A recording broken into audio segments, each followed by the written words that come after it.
नमस्ते and welcome friends. मेरा नाम रेनू है।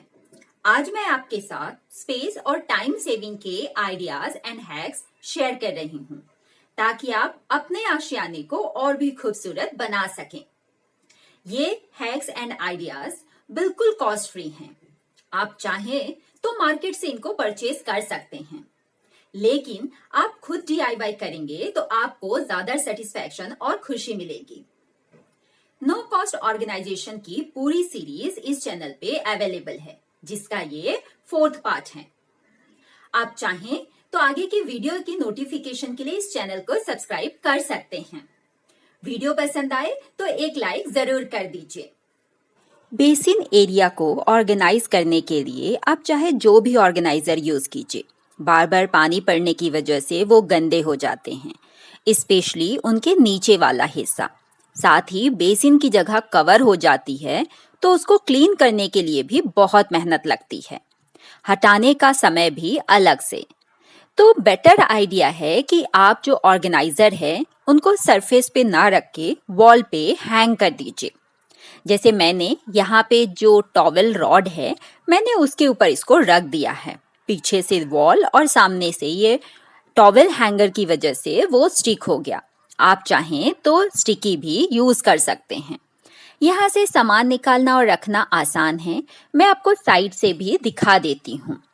कोई प्रॉब्लम नहीं हो रही है। इवन कर्टन रॉड अगर हिले भी तो भी कोई प्रॉब्लम नहीं है। साथ ही हैंड वॉश जो है, आप यहाँ दूर रखेंगे तो थोड़ी प्रॉब्लम है।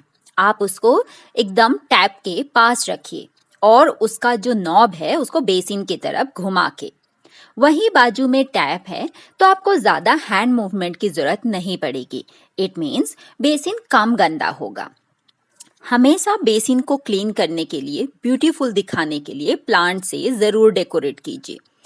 यहाँ पे मैंने एक पुरानी टी-शर्ट से पॉट को कवर कर दिया है और वहाँ पे एक दूसरे कलर के कंट्रास्टिंग कलर से रस्सी बांध दी है, जो एक फ्लावर का लुक दे रहा है।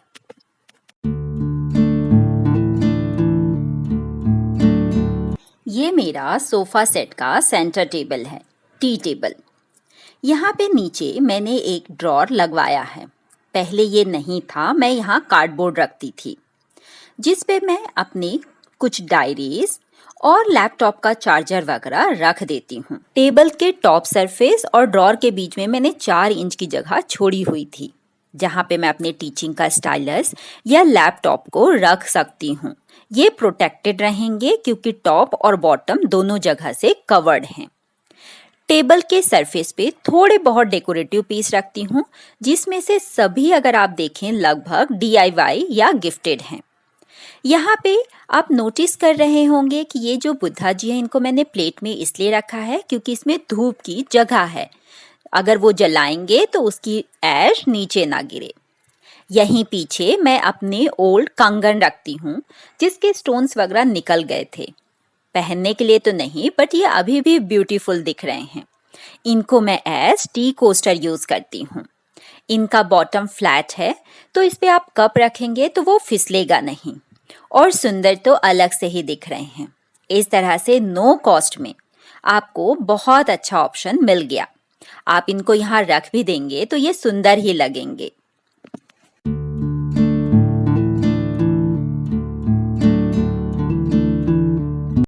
कबर्ड में हमेशा कपड़े रखने के लिए जगह कम ही पड़ जाती है। आप कपड़ों को कुछ इस तरह से फोल्ड कीजिए कि वो कम से कम स्पेस लें।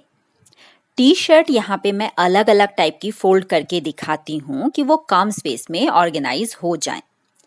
टी-शर्ट को फोल्ड करने के लिए आप उसकी लास्ट की बटन बंद करके अपने ऑर्गेनाइजर के विड्थ का उसको फोल्ड कीजिए।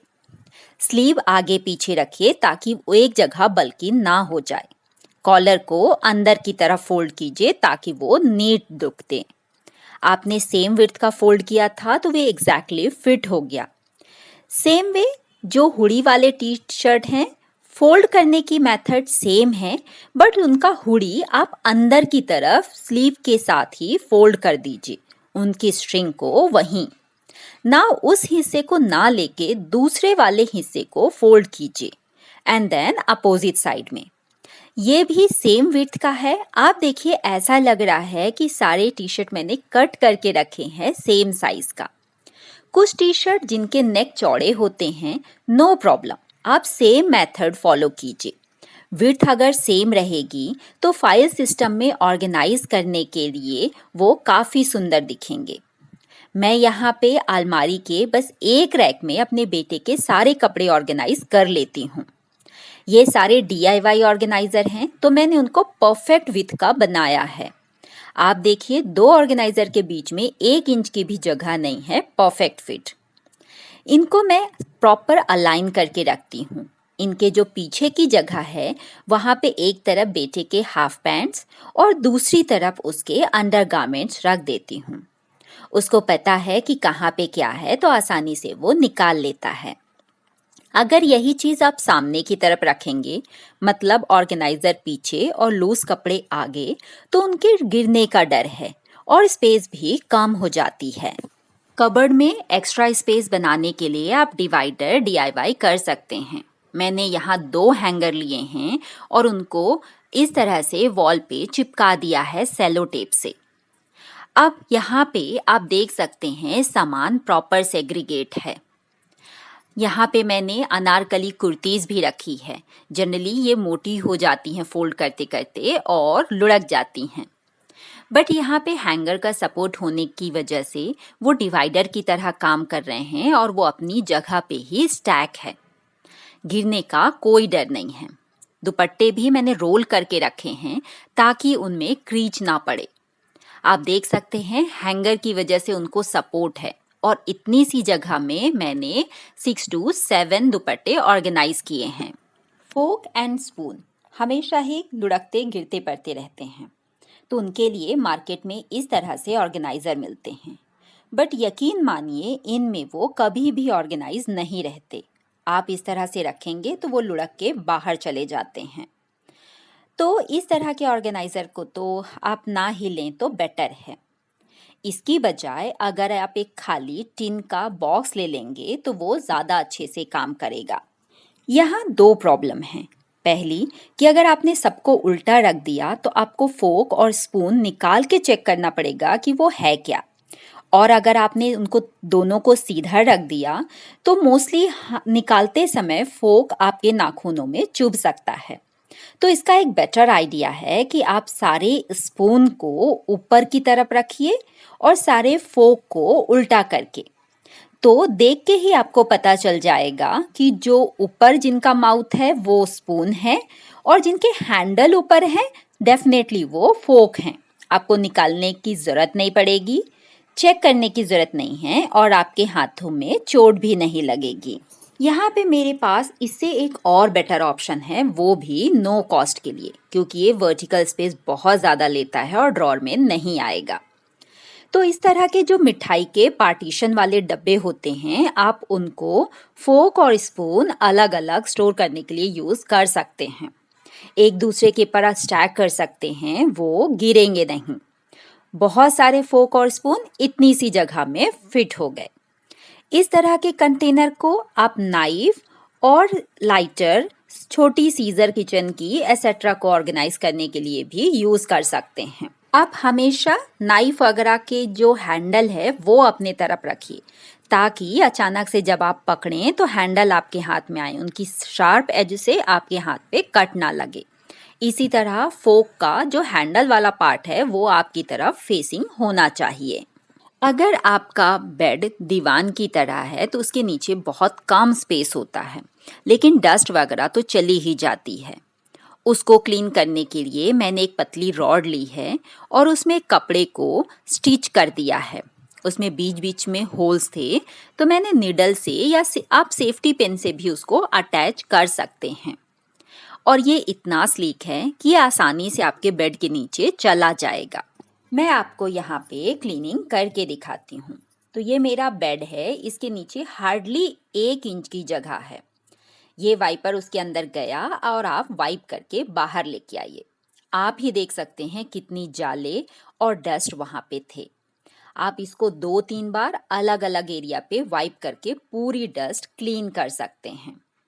और ये इतना स्लीक है कि इसको आप कहीं भी, जैसे कि मैंने इस पे एक रबर बैंड लगाया है, कहीं भी हैंग कर सकते हैं। बट इसका सबसे अच्छा प्लेस है अगर ड्रेनेज पाइप वगैरह कहीं आपकी बालकनी से जा रही है तो वहाँ पे हाइड कीजिए। एक्स्ट्रा स्पेस बनाने के लिए आप इस तरह के थोड़े हाइटेड पट्टा जिसको बोलते हैं ज़रूर बनवा लीजिए। ये बहुत चीप है। प्लाईवुड आपको जहाँ भी केजी के हिसाब से मिलता है वहाँ से ले लीजिए। मैंने उसको कट करवा के खुद ही नेलिंग कर ली है। इस तरह से आप एक ही स्पेस पे ज़्यादा चीज़ें स्टोर कर सकते हैं। इस तरह के मैंने 2 या 3 पट्टे बनाए हैं। एक मैं यहाँ किचन पे रखती हूँ। यहाँ पे मेरा फिल्टर है तो पीछे का पाइप भी हाइड हो जाता है।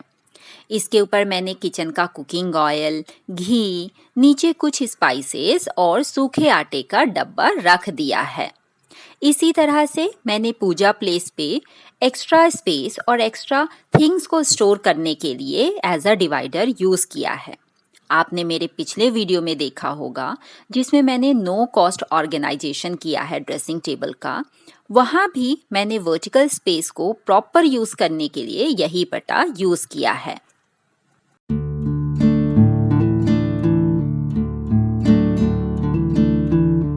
ऑर्गेनाइजेशन में एक और बहुत बड़ी कॉस्ट इन्वॉल्व होती है लाइनर की।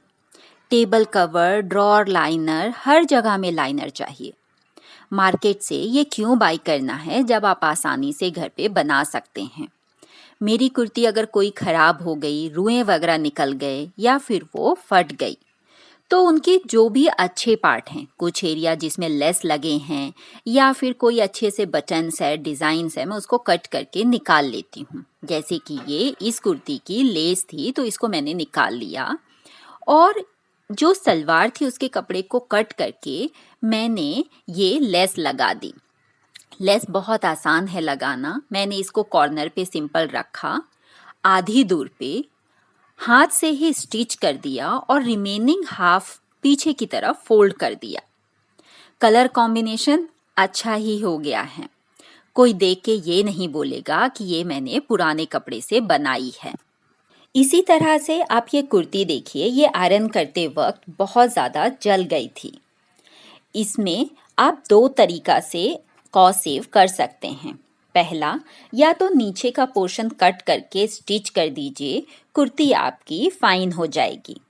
या आपको ऐसा नहीं करना है तो आप इसकी जो साइड की लेस है वो निकाल के इसका इसी तरह से लाइनर या टेबल कवर बना सकते हैं। घर के कामों से ही आप बहुत सारे पैसे बचा सकते हैं। इस तरह के मैंने ड्रॉर पे लाइनर यूज़ किया है। आपने देखा होगा कि ये सैटिन रिबन का और ओल्ड बेडशीट का है जिसके बीच में मैंने बोरी लगाई है वाटर प्रूविंग के लिए। स्पाइसेस ड्रॉर में भी मैंने जो लाइनर बिछाया है उसकी लेस भी पुरानी कुर्ती की ही थी। पुराने कपड़ों के साथ पुराना टेबल कवर, पुराने पर्दे, पुराना रेन कोट, इन सबको एज अ लाइनर यूज़ कर सकते हैं। लाइनर का बेनिफिट ये है कि क्लीन करने में वो एरिया बहुत आसान हो जाता है। लाइनर हटाइए, उसको वॉश या वाइप कर दीजिए। इसी तरह मैं टेबल मैट वगैरह भी घर पे ही बना लेती हूँ। होप आपको ये वीडियो पसंद आई हो। आप मुझे कमेंट करके बता सकते हैं। साथ ही मुझे ये भी बता सकते हैं कि आप आगे और कौन से टॉपिक पे वीडियो देखना पसंद करेंगे। आप चाहें तो अपनी फैमिली और फ्रेंड्स के साथ इस वीडियो की लिंक शेयर करके मेरी बहुत बड़ी हेल्प कर सकते हैं। मिलते हैं अगले वीडियो में। तब तक के लिए बाय बाय।